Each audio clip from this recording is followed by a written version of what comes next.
Hello my friends. Did you know Australia is the country with the highest mammal extinction rate in the world? More than 70% of Australia's native animals are found nowhere else on Earth, so a loss for Australia is also a loss for the world. One of the biggest threats to native species is feral cats. In today's video, we look at how Australian farmers deal with 6.3 million feral cats.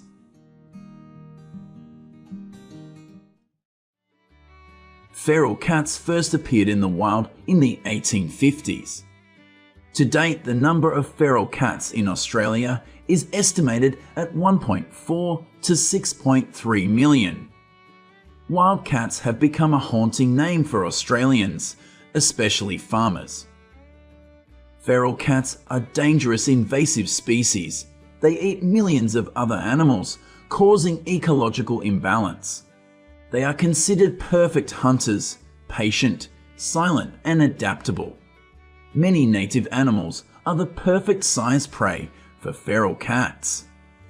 Currently, many native species such as rats only exist in areas free of feral cats, such as some islands and fenced areas.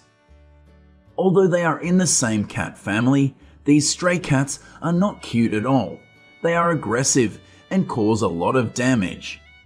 Specifically, feral cats are linked to the extinction of 25 species of native small and medium-sized mammals, and further threaten the existence of more than 100 other native species in Australia.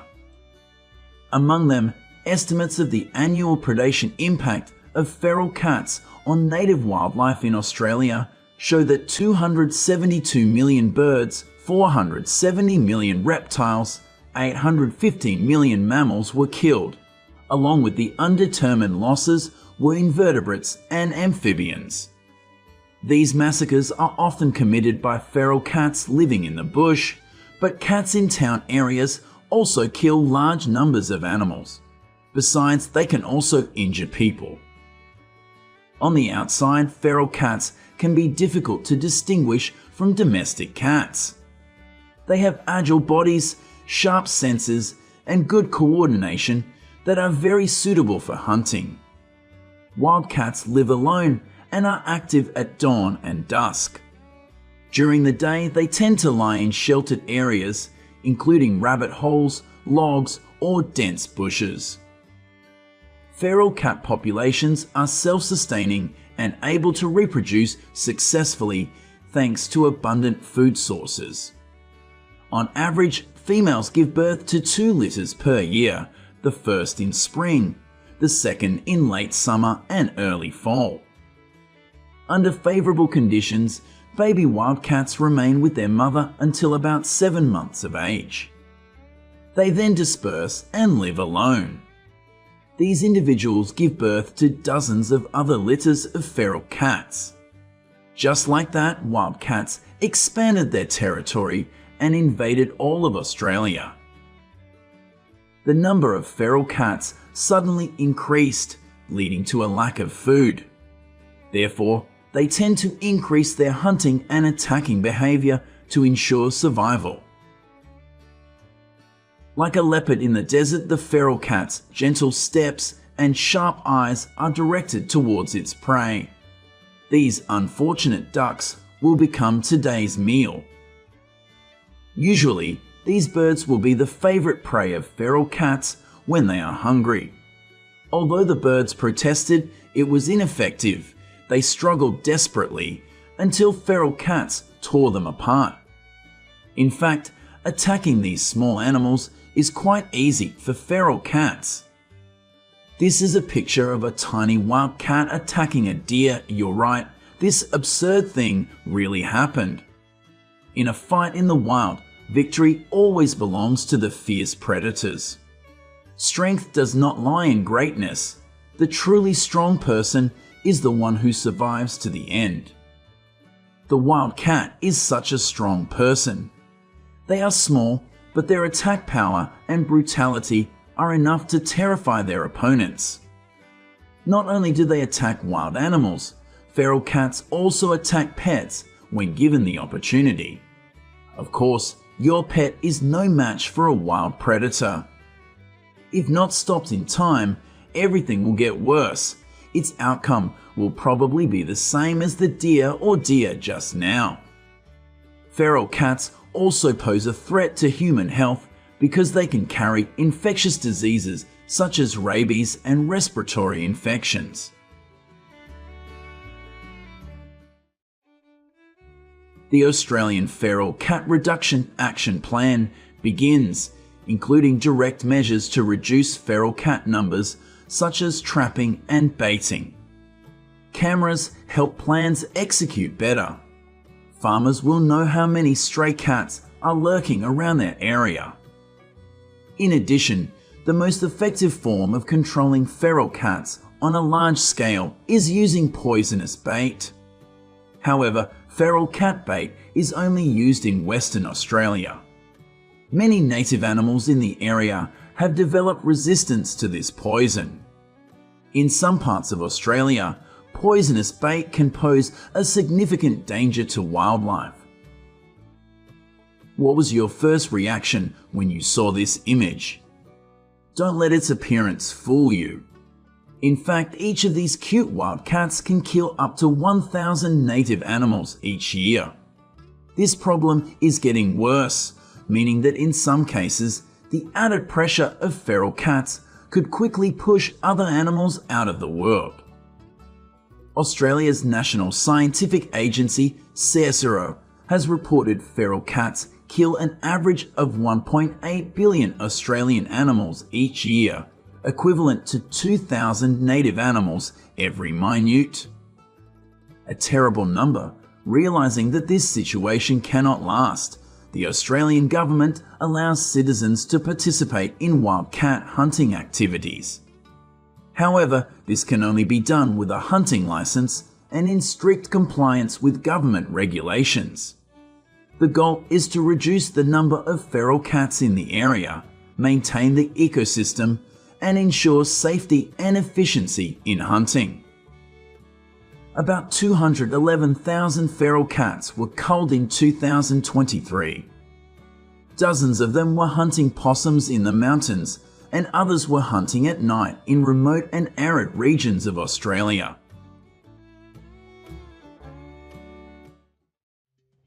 Night comes when feral cats are active in searching for food.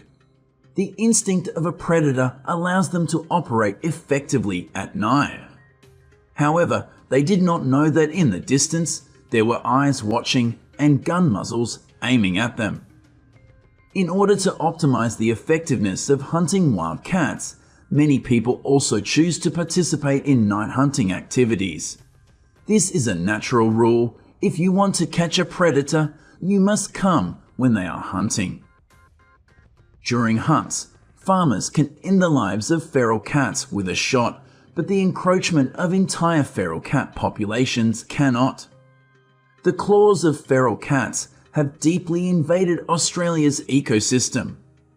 In the fall, before food is scarce, feral cats will hunt small animals for meals. They move to areas near residential areas to find food. Farmers can always easily see stray cats in their gardens at night through cameras. You see, controlling feral cats is a challenge. Locating feral cat hunting takes a lot of effort. Hunters often use specialized lighting systems combined with infrared hunting lights. This is extremely useful for night hunts, helping hunters clearly identify the target and location of feral cats. But things are not that simple. These stray cats are much more difficult to deal with than we think. They are extremely sensitive and have the ability to sense their surroundings very quickly. Besides, cats' eyesight at night is very good, so once they have identified the target, they quickly rush in and catch their prey. Therefore, hunters need to be extremely cautious. If detected, feral cats will run away or return to attack. A night hunting group needs at least 2 people to support each other. All they need to do is hide, quietly observe, and wait. When they detect a target, they will move their hunting equipment towards the target, aim, and bring back their bodies. In fact, besides the hardship, hunting also brings many interesting things.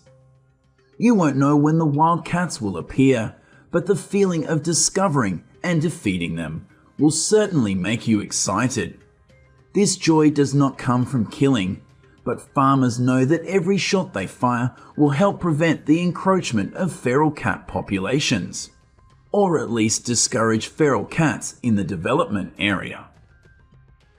In addition to hunting, feral cat trapping is also allowed in all parts of Australia. All measures are the same. The goal is to limit the number of aggressive predators. Although feral cats have only existed in Australia for the last 200 years or so, they have left a destructive mark on the Australian landscape. In recent years, Australian farmers have also made strong plans to limit the invasion of feral cats. You see, they are very determined to fight these cute-looking assassins.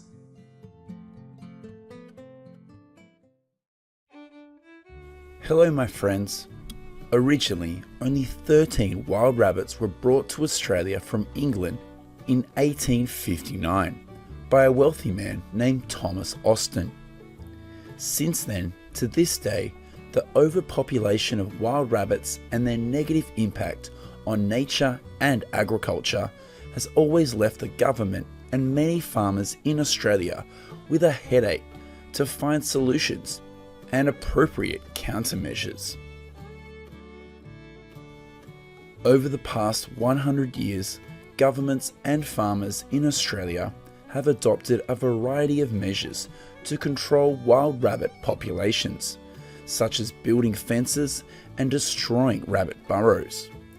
Even biological control measures such as infecting rabbits with viruses and releasing them into the wild have been applied. However, due to favourable living conditions and extremely fast reproduction, the number of wild rabbits in Australia has always increased rapidly, even though at one point 98% of the wild rabbits on this continent were exterminated.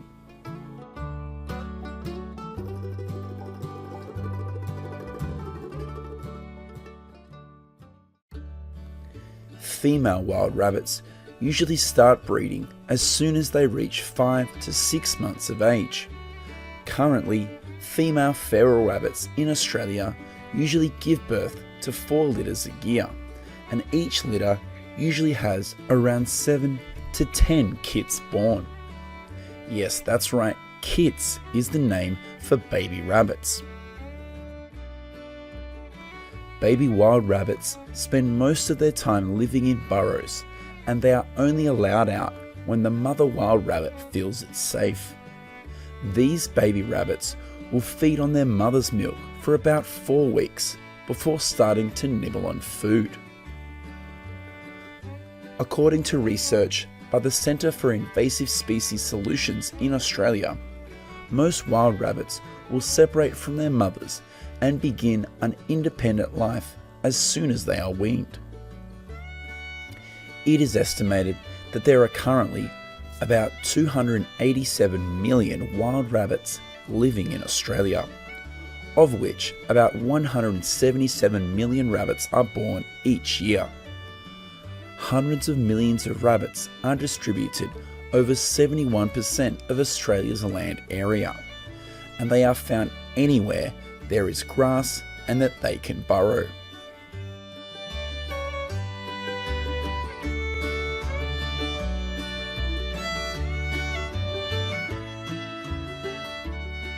In the wild, young wild rabbits are often favourite prey of carnivores such as dingoes, feral cats, or crows. However, the number of wild rabbits killed each year by predators is a tiny fraction of the total number of wild rabbits living in Australia.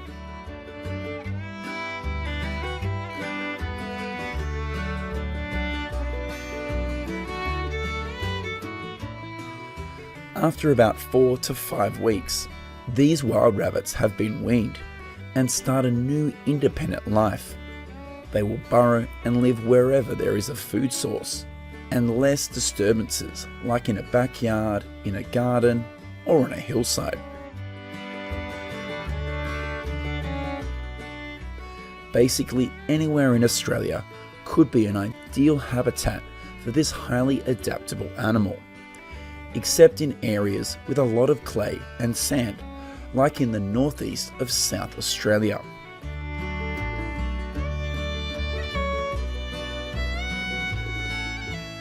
Currently, New South Wales, Queensland and Victoria are the states with the largest wild rabbit populations in Australia, of which New South Wales is home to around 65 million wild rabbits.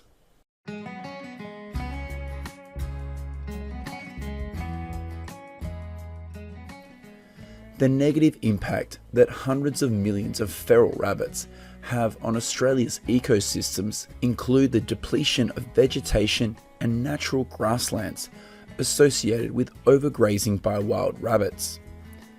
It is said that just one wild rabbit could make an entire lawn at an international standard football field impossible to grow grass. An adult wild rabbit usually weighs about 3.3 pounds and needs to consume 7% of their body weight each day. The burrowing habits of hundreds of millions of wild rabbits in Australia also causes severe erosion and destruction of the landscape in which they live. In addition, another negative effect of wild rabbits on Australia can be thought of as the habit competition with native animals. Hundreds of millions of wild rabbits also threaten some 322 species of flora and fauna, and this cost the Australian government more than $215 million a year. To this day, Australia's wild rabbit population is 11 times larger than the country's population, and they always have been a major problem for the ecosystem and agriculture.